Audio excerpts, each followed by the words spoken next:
ジェイソンのポッドキャストへようこそ。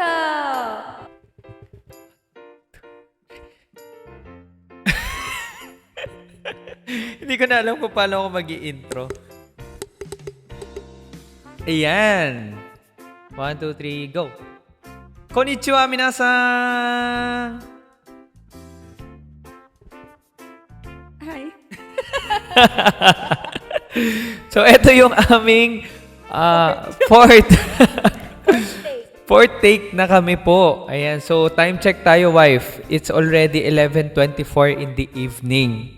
Nag-start po kami ng alas 10 para lang masundan yung previous video ko na ilang months na pong nakalipas, no? Sobrang tagal na. Kaya po ngayon, isi-share ko po yung update sa life ko, which is meron na po kaming baby. Praise God. So kaya po hindi na po ako nakakapag-video neto mga nakaraan dahil nga po syempre busy and also dahil sa aming paparating na baby. And today, pinaunlakan ako ng aking wife na magpakita na siya dito sa video na pang-apat na siguro pang-apat na ng pakita dahil nga kanina pa kami nag-shoot and hindi po siya nagko-connect sa aking laptop. Kaya po ngayon, ayan, ginamit na lang po namin yung aming phone. Yeah, pwede naman pala.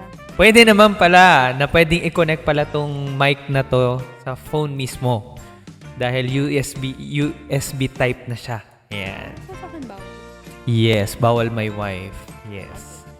So, ayun. Again, thank you for having us. having us. Thank you sa wife ko na sinuport ako to join this episode. Kasi, share mo naman, wife, kung bakit ka nag-join. Of course, first is to really support my husband. And at the same time, gusto ko rin na ma-enjoy niya yung aming staycation. Kasi, yun nga, hindi kasi ako people person, pero siya kasi is people person. So, sabi niya sa amin while having lunch, sabi niya sa akin na parang, i-support ko daw siya at the same time, tulungan ko rin daw siya mag-enjoy para maulit. So, kaya ako sumama, para maulit. Hindi ko po tinakot si wife na kapag hindi siya nag-join is hindi na mauulit, no? Actually, ayun nga pang-apat na naming shoot to, pero G pa din si wife. Kaya nakakatuwa sa aking very supportive na wife. And Kasi nag-effort ka na tapos, di ba? Tapos hindi ka makakapag-video. Ang lungkot nun. grabe talaga. Thank you so much. Yeah. Sa mga manonood dyan, manood kayo. Panoorin. Ilang beses yung panoorin tong video na to. So, ayun nga. Regarding naman din sa kung bakit kami nandito ni wife is also, nag-gender reveal po kami. Kaming dalawa lang. Yes, kami dalawa lang ni wife. And nag-video lang, nag-shoot lang kami ng, nag-slice kami ng cake and also, ayun, nag-post kami ng anything, nag-post kami. Yeah. So, to enjoy lang din yung, madagdagan pa yung aming bonding, nag-podcast na rin kami to share yung update and also, yan, para meron din kami babalikan at sana, di ba, in the future, I hope na, syempre, mapapanood din to ng baby namin kapag meron na siyang isip and makikita niya na, uy, nasa loob pa ako ng tiyan ni mami nung time na to, Ayan. So, eto na yun, anak. Yun, memories. Yes. So, ayun, so, naging free talk lang naman talaga to. Wala po akong hinanda na question. Pero dahil ilang shoot na kami, I think handa na si wife sa mga isasagot niya. So, first question, my wife is, siyempre, if ever na pwede mong ma-share yung experiences mo or yung challenges mo nung ikaw ay nabuntis. Dahil first baby natin yan. Ayan, so, ayan, mag-share ka lang, anything. Siyempre, ikaw muna si Mama. Oo nga. Pang-apat na to. Ako pala yung una sasagot. So sa akin naman, siguro yung adjustment talaga sa akin and yung challenges is, ayun nga, dahil ako yung nag-work, ngayon, dahil pinastop muna si wife dahil sa kanyang condition, medyo sensitive kasi yung kanyang pagbubuntis. So sa ngayon, ako muna yung nagtatrabaho. And bukod doon, ako din yung gumagawa ng mga gawaing bahay, yung mga pagluto, paglinis, yung pagbili or anything. Wow. So, sisipagan talaga natin para sa ating family. Wow! Let's go! So, ayun no, talagang challenging yung part na yon. But, siguro ayun, mamaya na yung but na yon. But, yung mga challenges pa siguro is more on sa mental, yung pagiging responsible mo. Kasi, syempre, iba na yung point na hindi ka na mag-work para lang may mabili mo yung mga gusto mo or ma-experience mo yung mga gusto mo. It's more on talagang yung pag-work ngayon is meron ng buhay na um, meron ng buhay na alam mo yun, parang ikaw yung magsusupport also or ikaw yung mag-i-invest. Kaya ayun, nag-iba din yung mental or I mean yung mindset towards sa mga pag-work or ano yung mga decision mo na dapat ikakabuti din sa family mo, especially sa baby, ganun. So yun yung mga adjustments. How about you, my wife? So, syempre sa akin, no, yung first is yung, syempre yung body. Talagang nag-a-adjust yung body. Ganun. So, parang tataba ka. Tapos, magkakaroon ka ng mga dark areas na parang, uy, bakit ang itim? Ganyan. So, pero praise God kasi hindi naman dahil doon, parang malulungkot ka kasi may blessing naman, which is may baby inside your womb, ganyan. So, I'm really blessed, no? At the same time, siguro yung adjustment at challenges yung hindi ako nag-work kasi ever since sanay ako mag-work, love ko mag-work. Pero nandito ako sa season 2 na nandito ako sa bahay. At the same time, no. Pero again, I think it's really, ito yung season namin, Jay. So at the same time, dito ko rin para napapractice yung pagiging submissive, wife kay Jason, gano'n. And to really enjoy my season kasi hindi naman, kasi 2 years pa lang kaming kasal, so ako na nagsabi nun. So parang, hindi naman siya forever ganito yung feeling. So parang, ngayon, mas na-realize ko na I really have to enjoy yung pagiging housewife, tapos maging hands-on. Pero hindi nga ako nagiging hands-on sa kanya as wife dahil nga bed rest ako usually. So, ngayon, pag nanganak ako, so yun, praying talaga na mas ma-feel ko yung pagiging housewife kay Jason at the same time sa aming baby.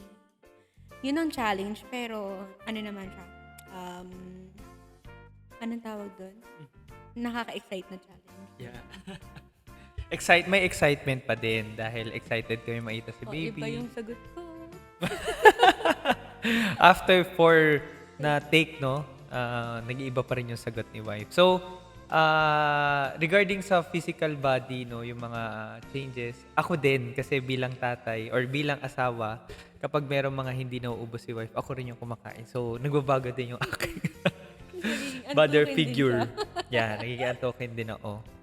So, ayun, next question. Maybe we can proceed. My wife is, ano naman yung mga blessing na nakita mo or something na natuwa ka sa pagbubuntis mo? Ayan. So, syempre, dahil pagbubuntis siya, ikaw muna. Okay, so yung number 1 blessing sa akin is syempre yung baby inside my womb, no, na may life talaga. Yung miracle talaga siya kasi hindi lahat nagkakaroon ng opportunity to feel na may baby inside their womb, no. So, parang sa akin, praise God kasi isa ako sa mga parang, inalaw ni Lord na magbuntis. So, pero praise God din sa mga talagang makikita na even na-feel ko yung hirap. I mean, yung mas na-appreciate ko yung mami ko, yung mga nanay, no, na parang hindi talaga madaling magbuntis, pero sobrang saya sa pakiramdam. Ganun. Tapos, yung syempre, nabe-bless din ako kasi how God provides to our relationship. Na even wala akong work, praise God, di ako nagugutom, di kami nagugutom, nakakain naman namin yung mga cravings ko. May aircon kahit sobrang init. Oo, praise God, no? Kasi siya parang blessing talaga. Yung mga little things na hindi mo na-appreciate dati, mas ma-appreciate mo siya ngayon. So, ayun, parang praise God kasi hindi kami pinapabayaan talaga ni Lord sa gantong season. We just really have to obey Him. And at the same time, yung pinaka-third blessing, no, na parang na-appreciate ko talaga is yung husband ko. Yun, hindi ko nasabi yan sa... Bago yan, bago yan. Kasi diba parang as lalaki kasi parang usually dapat tayong wife yung nag-serve. Pero dahil nga sa condition ko, meron siyang heart of service sa amin ng baby. Gano'n, na parang na-appreciate ko talaga yung service niya. Gano'n, na hindi man ako makakilos. At least, andun yung love niya at saka yung care niya. Kaya pumayag din ako dito. Bawi lang. Bawi lang. Joke lang. So ang bawi naman ni wife is talaga namang hindi niya rin comfort yung ano. I mean, hindi siya sanay din na mga nagaganto, nagsasalita or anything. But also parang ano din yun, getting out of her comfort zone yung pag join niya sa podcast na to. Yeah. Yeah, I really appreciate you, my wife, for staying late, no? Na kahit na ilang beses na tayo nag-shoot. And meron din mga nadadagdag dun sa answer mo. Ayan. So, 10 minutes nag-improve. na. Ay, sorry. Ayan. So, bilisan na natin. So, sa akin naman, siguro yung blessing sa akin dito sa new season namin as a husband and wife is every time po na syempre nasa bahay ako nag-work. I mean, naka-work from home kami, then si wife nasa bahay lang siya. So, every time po na nag-work ako, then pagod ka, may stress or may challenges sa work, every time nalilingon ako, then nakikita ko si wife sa likod ko. Then nakikita ko yung tiyan niya, nando si baby. So parang, ayun yung nagbibigay sa akin ng lakas. Kasi parang naisip ko na, uy, nasa likod ko yung pamilya ko ha. Hindi lang si wife, but meron pang baby, no, sa loob ng tiyan ng aking asawa. So, yun yung nagbibigay sa akin ng motivation na, alam mo yun, sila, yung si wife ko at saka si baby. Sila yung family ko na makakasama ko habang buhay. Then kahit anong mangyari, nandun ito yung mga taong tatanggap talaga sa akin or magmamahal sa akin. So yun yung blessing na parang nare-realize ko na very important sa akin in this season na meron na akong family. Meron na mga taong talaga magmamahal sa akin. At parang nagbibigay din sa akin ng home and comfort. And also nagbibigay ng ng motivation to grow in career or anything else. Ayan. And also as a person. So, yun yung mga blessing. It's a good parang pressure din sa part ko. And good responsibility din. Ayan. So, siguro, for the last question is, ano naman yung mga na-appreciate mo ngayon, wife? Na, di ba, parang nag-plan tayo na mag-staycation, umalis muna sa bahay kahit na same setup. Kasi sa bahay po is, nasa isang kwarto kami. Then, yung bonding namin ngayon ni wife, nasa isang kwarto pa rin kami. So, may changes ba or meron bang mga parang something na na-appreciate mo? Of course, syempre yung very excited ako. Kasi parang yun lang, FYI na parang ang tagal na namin nagpa-plan to have staycation pero hindi nga siya nasusunod or hindi siya natutupad kasi may mga, alam niyo na, may mga situations like na naging pregnant ako at the same time naging sensitive yung pregnancy ko so hindi kami makaalis, ganun. So parang ngayon na parang nagkaroon kami ng opportunity na sige alis tayo pero malapit lang kasi bawal din ako malayo. B-Hotel, baka naman. Baka naman. So yun, ayun, praise God no, nakapag-check-in kami. Andun yung moment na hala sayang kasi hindi ko ma-enjoy. Pero season siya na parang hindi mo kailangan lagi may gawin para mag-enjoy. Kasi even yung simple things like, for example, kasi love ko din mga organize ng mga events. So parang kapag magme-makeup ako, tapos iisipin ko na, mag-aayos kami ng room, like umorder kami ng cake, ganun, kahit kaming dalawa lang, kahit mga shoot lang. So parang yung mga ideas namin is parang somehow nagagawa namin. Ayun yung nakakapagpa-excite sa akin. And then yung pagiging creative din ni wife kasi kanina nag-design din kami dito para sa gender reveal ni baby. And ayun, I think sobrang nasi-share nga sa akin kanina ni wife na na-excite daw siya, ganon. So yun yung mga gusto niyang gawin na talagang natuwa din siya. Even though na same pa rin, nasa isang room pa rin kami, pero ayun, nalabas din namin yung mga passion namin. Like for me naman, at ang very na-appreciate ko naman sa bonding namin is ito, yung pagpa-podcast namin. Kasi it is something na para sa akin, productive siya kapag merong mga nasi-share or meron akong naambag na thoughts or anything. Parang gano'n. So yung mga parang sa akin na-enjoy ko. Kaya sobrang thankful din ako kay wife na pinaunlakan niya ako na mag-join siya dito sa podcast. And hoping din na magtuloy-tuloy ulit kami kapag may mga events kami sa life or something that we can also share. And actually parang wala na rin sa perspective ko na mag-shoot ulit for podcast. Pero si wife din kasi yung nag-encourage sa akin. Ay, tama ba? Kasi parang ako nagdala ng mic na to. Parang hindi, dinala ko to dahil sa, dapat magtuturo ako ng Japanese. So parang hindi natuloy yung lesson today. So, nag-podcast na lang kami. And bonding din namin to ni wife. So, yun yung pinaka na-appreciate ko or na-enjoy ko. And hindi ko alam kung na-share ko na sa ano na to. Pang ilang take na ba to? Sa pang take 4 na to. Kasi ako kasi medyo extrovert kasi ako na tao. So, every time na merong mga gantong bonding, gusto ko laging marami. Meron kami mga bisita, ganyan. Pero si wife kasi, dahil nga sa kondisyon na meron siya ngayon, tsaka yung talagang eto kasi yung first bonding namin as family kasama si baby na hindi lang yung bonding inside sa house kasi iba po siya.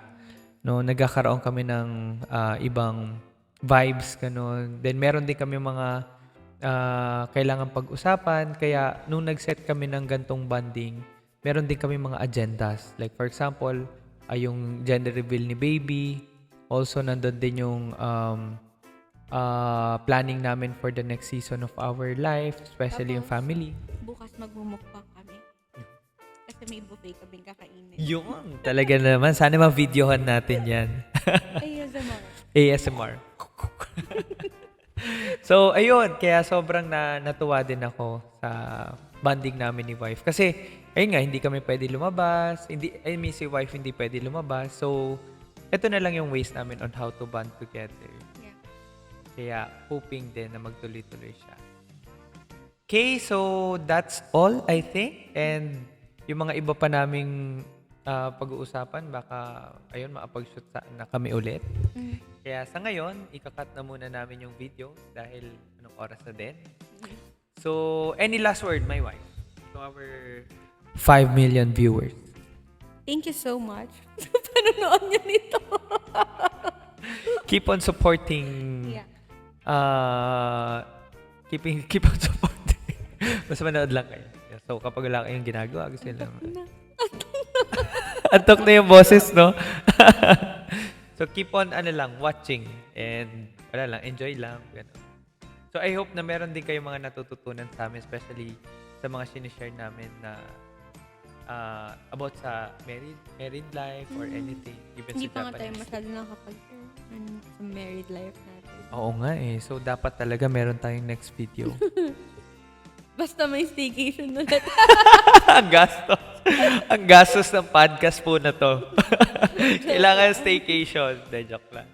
But ayun lang naman. Anong last word mo, Mayon? Okay ka naman? Yeah, okay na. Next time naman, magkikita-kita naman tayo.